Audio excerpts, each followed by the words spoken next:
I'm Thom Groot. I'm Managing Director for Europe for XE.com. Tell us about your role at XE.com.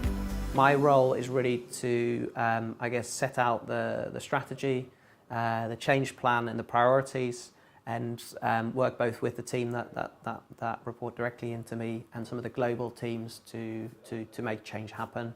And that's from anything to do with, the proposition and product development, which we do globally, but obviously heavily influenced by the needs of customers regionally, through to sales, customer service, which is much more directly part of my team. Setting up partnerships locally, that's a big part of my role as well.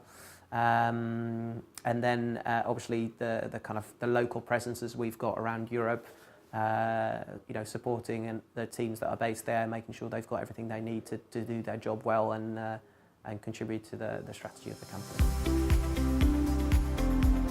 What was the main thing that attracted you to the role? I guess for me personally, the role was very interesting. A key role in driving the strategy, driving change, and actually executing that change.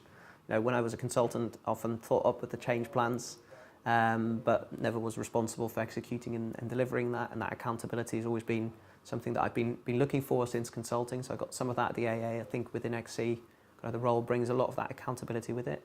And it's in a really interesting, space, a really interesting industry. So, XE is effectively a financial technology player, and you're well aware that there's a lot of change in the financial technology market and space. The payments industry now versus 10 years ago versus the 10 years before is very, very different, and that change is accelerating. So companies like XE.com and others have to, predict where that change is going to go, figure out where they want to go competitively, and really grow as fast as possible into those spaces and change. And I think that's what really attracted me to XE.com. Is it's got a good brand, good position in a changing industry, got some really big opportunities to grow within the space, and that, I find that very exciting.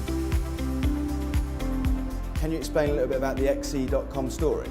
The brand is most well known for the exchange rate data, but actually the business model is pivoting more to the international payment side of things, and more consumers and businesses are using XE for those international payments, but most businesses and most consumers don't actually know yet that XE offers that service. So that's almost the biggest opportunity and the biggest challenge. So we have around about 300 million users a year globally, which if you think about it is quite a decent proportion of the world population, but only a small percentage of those know that XE actually offers international money transfer. So as a business, our strategy and our focus is really around, well, if customers are using XE to look up exchange rate data, that must mean they have an international need in their life. They're not looking up exchange rates just as a hobby.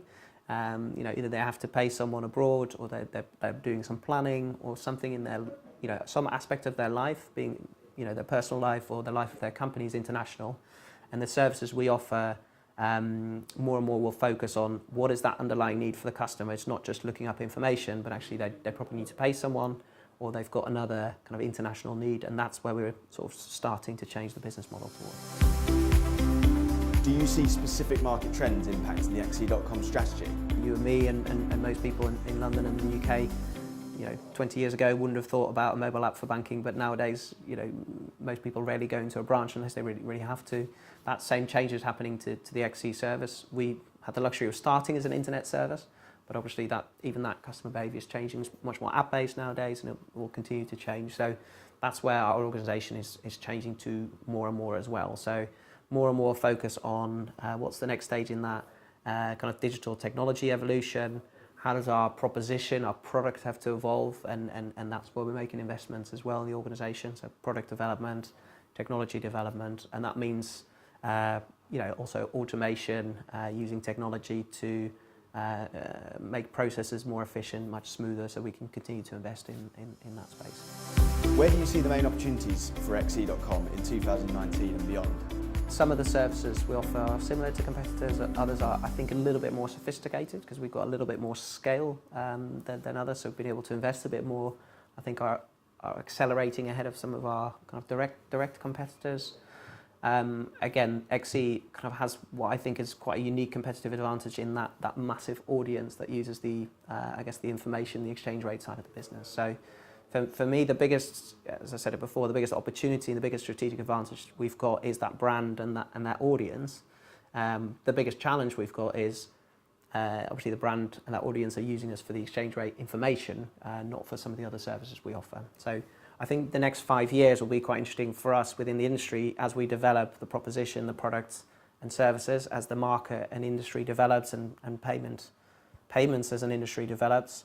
How do we continue to reposition that brand in the minds of our customers to enable us to, I guess, serve the broader needs of those customers beyond just exchange rate information. And we're making some traction on that, but I think there's still a lot of headroom for us to grow into. And that's almost the most exciting opportunity, I think, because if you think about interacting with 300 million people around the world, that is a big customer base that you could potentially improve the lives of those customers on. It allows you to have potentially quite big impact on the world.